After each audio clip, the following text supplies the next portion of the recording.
Je suis M. Serge Ndomba, le camarade Serge Ndomba, secrétaire général de l'UPSA, l'Union des personnels de santé et assimilés.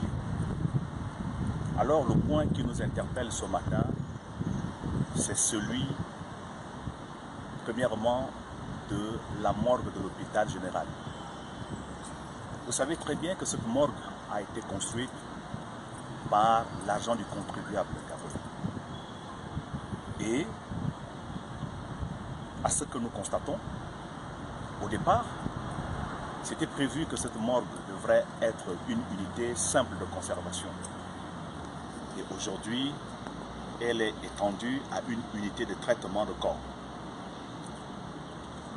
Ce qui voudrait dire d'abord qu'il faut regarder la configuration de la conception de cet ouvrage d'assainissement, ou bien ces installations d'assainissement. Quand nous regardons un peu les différentes activités qui sont menées ici, surtout pour ce qui est de la thanatopraxie, nous constatons que nous n'avons pas de fosse septique au niveau de la morgue du CHR. On n'a pas de fosse septique. Qu'est-ce que cela voudrait dire par là? Cela voudrait dire que tout ce qui est utilisé ici, dans le traitement des corps, ça va directement dans la grande canalisation qui rejette au niveau de la grande fosse. Et comme le CHL n'a pas d'unité de traitement des eaux usées, alors ça descend directement en mer. Donc, ce qui voudrait dire que la santé publique est engagée. Alors, il va falloir trouver une solution pour arrêter cette saignée, pour arrêter cette situation qui n'honore pas la santé publique.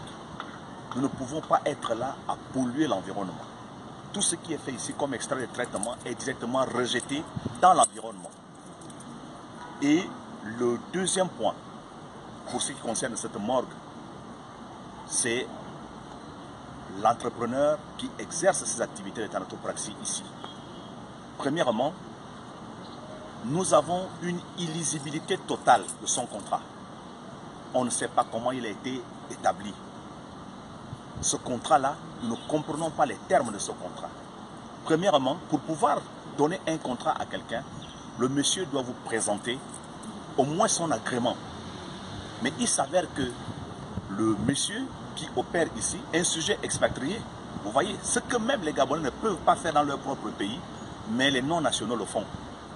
Quelqu'un qui prend un marché tel que l'occupation des locaux de l'État pour le traitement des corps, ouvrir les pompes funèbres, il n'a même pas un agrément. Il n'a pas d'agrément. Et je pèse mes mots. Puisque nous l'avons interpellé une fois, deux fois, trois fois de suite, il n'est jamais venu. Et même ses diplômes, on lui demande d'en apporter, il n'apporte pas ses diplômes.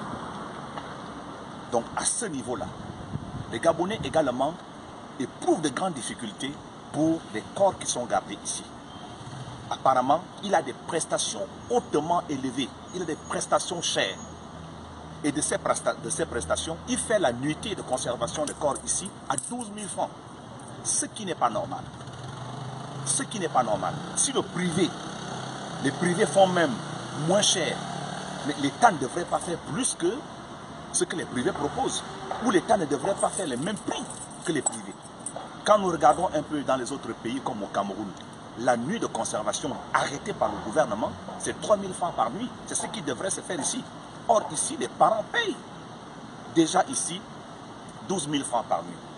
Et autre préoccupation, quand vous perdez un parent là à l'hôpital général, on vous oblige à ce que le corps vienne ici. Vous avez déjà saigné pendant les soins du malade qui n'a pas trouvé satisfaction.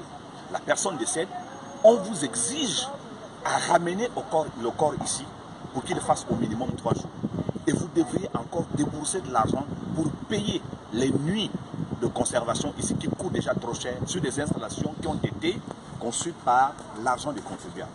Nous disons à ce niveau-là, l'UPSA dit, nous disons non à cette manière de faire. Donc, il est temps que le président de la République prenne une décision sur la situation qui concerne cette pompe funèbre. Il n'y a pas qu'ici, il y a également d'autres pompes funèbres. Et surtout, nous nous intéressons à celle-là parce que le monsieur n'a même pas un agrément. Il n'a même pas de papier. Il exerce sans papier librement. Et ce qui n'est pas normal. Donc, il est temps que le président de la République revoie cette situation. Les personnes souffrent déjà, les Gabonais souffrent déjà. Ils ont des parents qui sont décédés dans des conditions difficiles. La personne est peut-être démunie financièrement. S'il faudrait encore venir poncer de l'argent ici, ce n'est pas quelque chose de bien. Nous disons que le coût, nous retenons que le coût, nous demandons au président de la République de revoir la situation du coût de la nuit de conservation à l'hôpital général au niveau de la mort, au niveau de la pompe de la mort, qui est déjà transformée en pompe funèbre.